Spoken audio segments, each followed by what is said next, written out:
Shall I compare thee to a summer's day?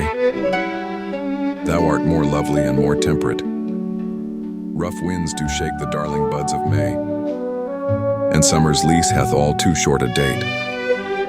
Sometime too hot the eye of heaven shines, and often is his gold complexion dimmed, and every fair from fair sometime declines, by chance or nature's changing course untrimmed.